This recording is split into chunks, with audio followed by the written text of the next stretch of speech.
If your job disappeared tomorrow, what would actually happen? Don't answer too quickly. Let me ask it another way. Your paycheck would stop.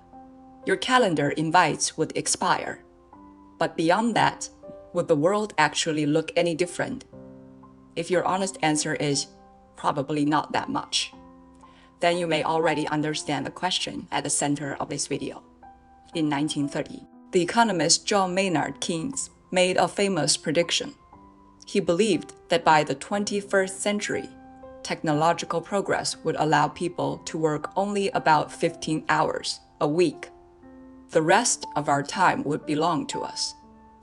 Now, it is 2026. How many hours do you work each week?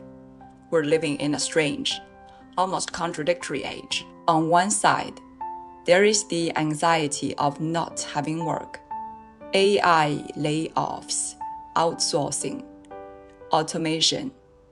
Any one of these words is enough to make people scroll through job postings late at night. The question, will I still have a job next year, is no longer just an occasional worry. For a lot of people, it has become background noise. But on the other side, there are millions of people who do have jobs.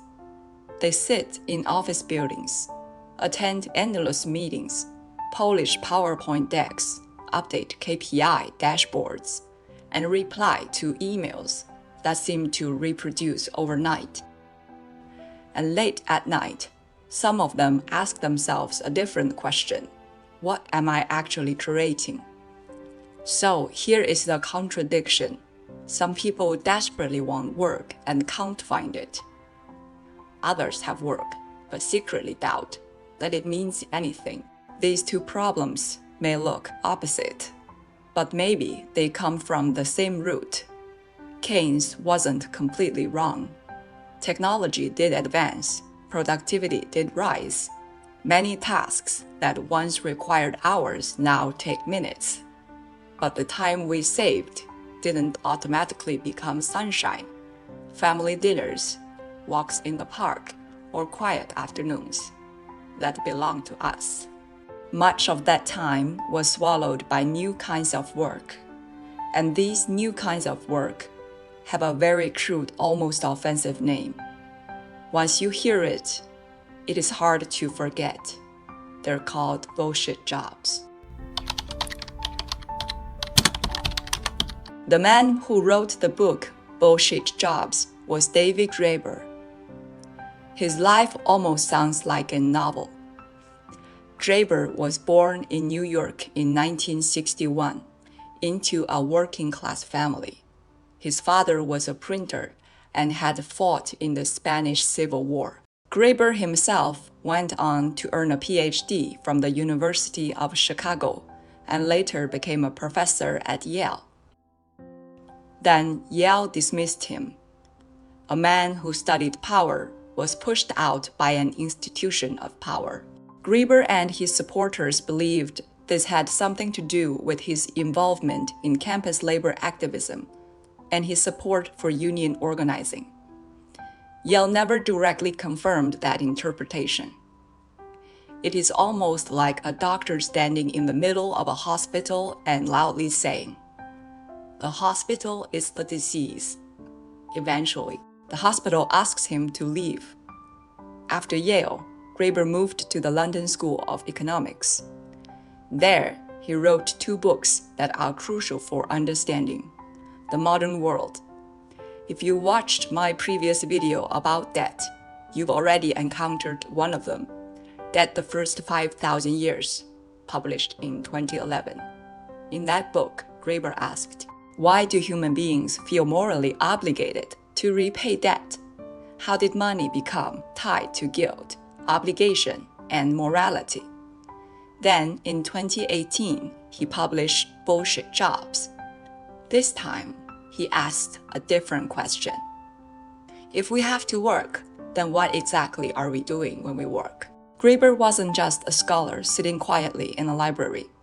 During Occupy Wall Street in 2011, he became one of the key voices behind the slogan, "We are the 99%." His ideas didn't just live on paper. They walked into the street. That kind of intellectual is rare, but that is exactly why we need to be careful. Graeber wasn't a prophet. His writing is sharp, funny, and often brutally precise. He distrusted bureaucracy. He distrusted hierarchy. He distrusted the management structures of modern capitalism. That position allowed him to see problems that mainstream economics often ignores. But it also meant that sometimes, in his desire to cut out the disease, he may have simplified the body. So in this video, we're not going to treat bullshit jobs as a Bible. We're going to treat it as a mirror, a cracked mirror, perhaps, but one that still reflects something real about the world we live in. Before we go further, we need to clarify one thing. Because this book is often misunderstood, Graeber made a distinction between two kinds of unpleasant work. The first kind he called shit jobs. These aren't worthless jobs. They're not lowly jobs. They're jobs where people are badly treated.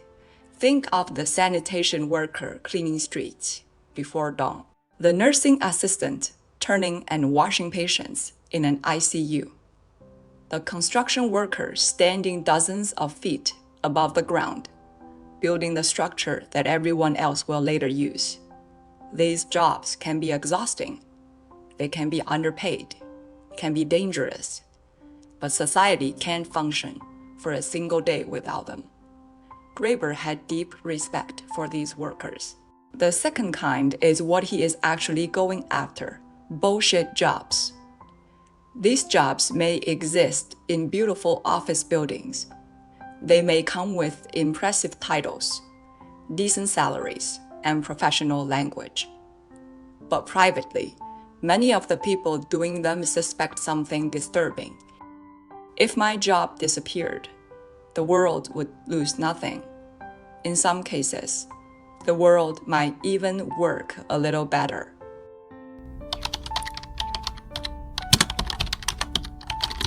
In the book, Graeber divides bullshit jobs into 5 categories: flunkies, goons, duct tapers, box takers, and taskmasters. The classification is useful, but if we go through each category one by one, this video might turn into a list of professions to blame, and that is not what I want to do. Instead of asking, which jobs are bullshit jobs, I want to ask, how does a job gradually become empty? How does work begin to feel absurd from the inside? Let's look at 3 forms of absurdity. The first one is what I'd call performative labor. It is not about solving the problem. It is about producing evidence that the problem is being solved. That PowerPoint deck you spent 3 days on, revised 8 times, and then watched someone flip through for 10 seconds in a meeting. That monthly KPI spreadsheet where half the data was gathered at the last minute. That lessons learned document created after a project ended, which no one ever opened again. These documents aren't products.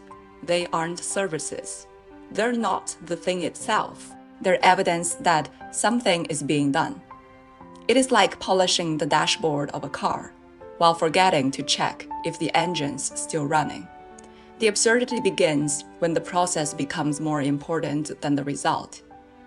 When looking busy becomes more important than being useful. When the tools meant to prove that work is happening begin to dominate the work itself. At that point, you are no longer serving the real world. You are serving a system whose whole purpose is to prove that you are serving the real world. That is the basic logic of performative labor. The question is no longer, did we solve the problem? The question becomes, did we leave behind enough records to prove that we addressed it? The second form is duct tape labor. If proof-producing labor makes a system look like it is working. Duct tape labor keeps a broken system alive, long after it should have been fixed. This kind of labor doesn't create new value. It compensates for a problem that shouldn't have existed this long. You may know someone like this. A company's finance system and business system never communicate properly. So every day, one employee exports data from one system, cleans it in Excel and pastes it into another system. That person becomes a human data bridge. They use their patience, emotional energy, intelligence, and time to compensate for a badly designed system. A smart person's effort could have been used to build something new. Instead, they spend every day taping over cracks in a leaking wall. And here is the darkly funny part. Because this human path, the company has even less incentive to fix the wall. The temporary fix becomes a permanent position. The patch becomes part of the institution. From the outside, the wall looks fine, because someone is always standing there, holding it up. The third form is self-reproducing management labor. To be clear, this isn't an attack on all management. A good manager can be like a coach, helping a team actually win the game. Many middle managers absorb pressure from above, emotional tension from below, and friction from other departments. Sometimes they're like shock absorbers inside an organization. When the boss suddenly hits the gas, the team doesn't fly out of the vehicle because someone in the middle is absorbing the impact. The real problem begins when management no longer serves cooperation. Instead, it begins to justify its own existence. It begins to reproduce itself. That is when it starts to look like the kind of bullshit work Graeber described. Open your calendar. In the morning, there is a project kickoff meeting. In the afternoon, there is a meeting to review the kickoff meeting. In the evening, there is a prep meeting for tomorrow's cross-functional alignment meeting. Eventually, you realize that the tools created to manage the project have themselves become another project that needs managing. The tool is no longer a tool. It has become a living organism that survives by consuming your time, and you are its food. At this point, you may feel that Graeber was completely right. But liking an explanation doesn't mean the explanation is complete. So was Graeber right? My judgment is this. Graeber identified a real problem, but he didn't fully explain it. Let's start with what he got right. His greatest contribution was that he made a hidden value mismatch visible. The pandemic in 2020 gave society a brutal stress test. Which jobs couldn't stop for even one day? Nurses, cleaners, delivery workers, food production workers, warehouse workers. If they disappeared, society could begin to break down within days. At the same time, when many white-collar workers began working from home, some discovered something uncomfortable without commuting. Office rituals and unnecessary meetings, the core output of a workday, might take 4 hours. And yet, we built an 8-hour structure around proving that work was happening. Graeber did something else that was equally important. He gave a name to a hidden modern illness. That feeling, I am busy every day, but I don't know what I am busy for. Once that feeling was named bullshit work, millions of people reacted in the same way. So it wasn't just me. When a book makes millions of people feel seen, it has touched something real. But the controversial part of Graeber's argument is also obvious. Much of his evidence came from letters, personal stories, and workers' own perceptions. And that raises a difficult question. Are workers always reliable judges of whether their own jobs are useful?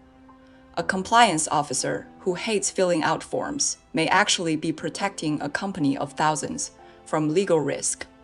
An administrator handling tedious approval documents may be maintaining the chain of responsibility in the hospital system, so that when something goes wrong, it can be traced in a complex modern system.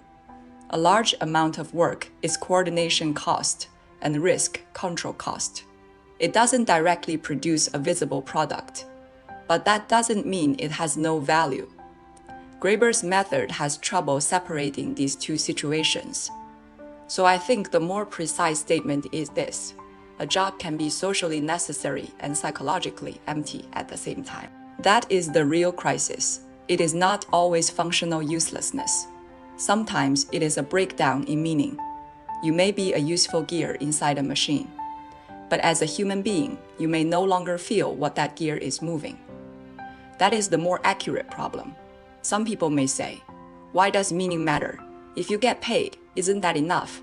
But human beings aren't phones. You can't just plug them in, pay on time, push and update every now and then, and expect them to run smoothly forever. This isn't just being sensitive.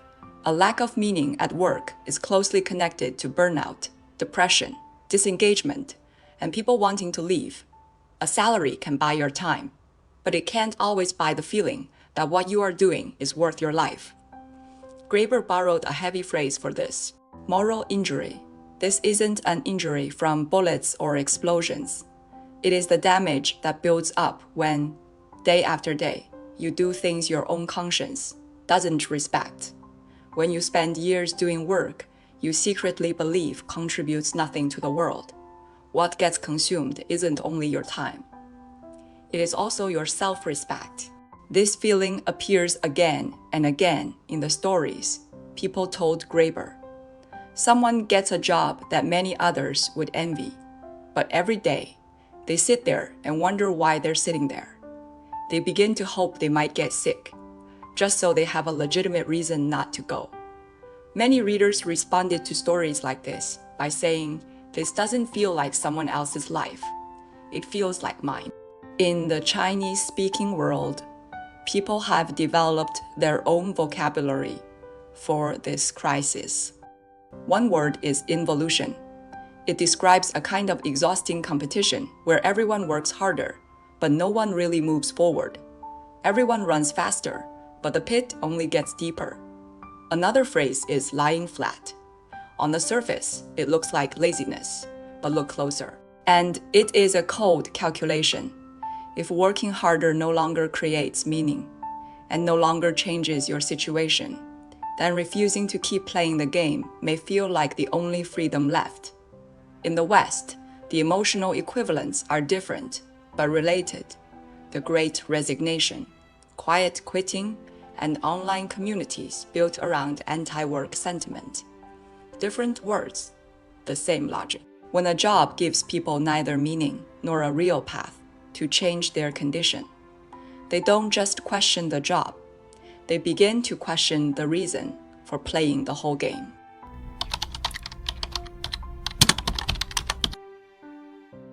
Graeber uncovered a real vein of modern anxiety. But Bullshit Jobs was published in 2018. Graeber died in 2020. He didn't live to see ChatGPT become part of everyday life. If he were alive today, how would he think about AI? The answer might be more disturbing than even he expected. First, let's ask, what is AI actually relating? AI seems capable of clearing out many of the bullshit tasks Graeber described: writing routine reports, summarizing documents, sorting information, generating meeting notes. Gartner projected that by 2026, 1 in 5 companies would use AI to cut more than half of their middle management roles. But here is the important point.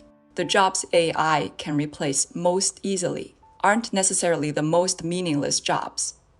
They're the jobs that can be clearly described, decomposed, and evaluated. But what about the things AI can't easily replace? Office survival often depends on reading the room, managing politics, navigating vague responsibility, maintaining relationships, and making ambiguous decisions that no one wants to write down clearly. These skills are hard to automate precisely because they're vague and relationship-based.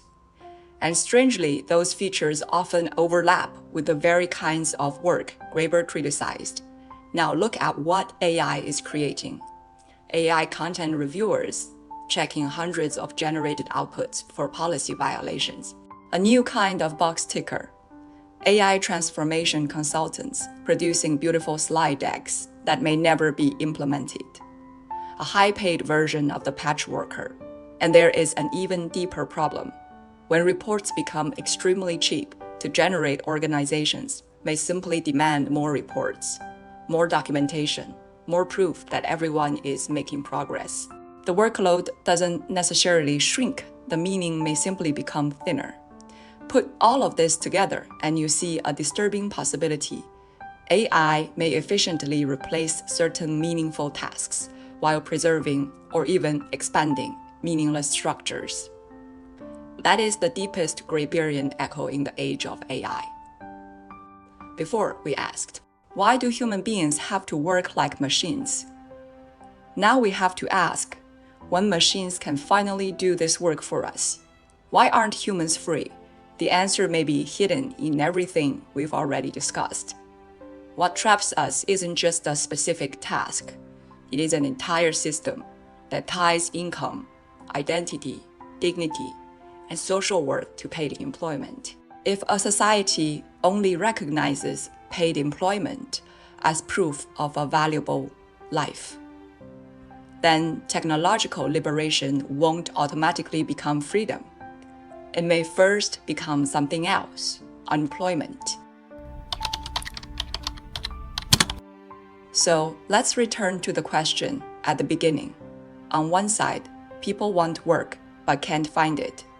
On the other side, people have work but feel empty inside it. These two problems may come from the same root. The root is this: what society truly needs, what the market rewards, and what individuals experience as meaningful are drifting further and further apart. They're two faces of the same system. That is why, in an age where stable work is getting harder to find, asking whether work has meaning isn't a luxury. It is a question about the foundation of our entire value system. The unique thing about modern bullshit work isn't just that it might be empty.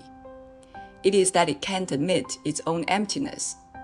Ancient societies also had ceremonial roles, decorative positions, and people whose main function was to display hierarchy, but often those roles were at least openly tied to ritual, status, and rank. Modern meaningless work is different. It has to dress itself in the language of efficiency, professionalism, growth, optimization, innovation, and performance. It can't say, I am maintaining a process that almost no one understands. It has to say, I am driving cross-functional alignment and empowering organizational transformation. So the spiritual burden of modern work has an extra layer. You don't only have to be busy. You also have to convince yourself and others that your busyness matters.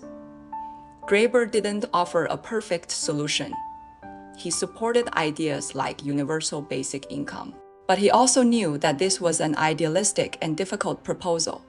He was more of a diagnostician than an engineer. He described the symptoms. He didn't give us a complete cure. That is a limitation. But a book's value isn't always in the answers it gives. Sometimes it is that it makes it impossible to keep pretending the problem doesn't exist. So once again, if your job disappeared tomorrow, would the world notice? It is a personal question, but it can also become a question for all of us. More than 100 years ago, A.M. Forster imagined a world where human beings lived inside a vast machine. The machine fed them, sheltered them, connected them, and organized their lives. But no one truly understood it anymore. The machine didn't know any individual person. It only knew whether the functions were still running. A century later, AI algorithms, platforms, and systems are beginning to look more and more like that machine. And perhaps the deepest crisis of modern labor isn't that people don't want to work. It is that more and more people spend every day trying to prove they're useful, while finding it harder and harder to feel useful. If a system only recognizes function, but can't see the human being behind that function, then when we disappear from it, one by one, Will the world even notice?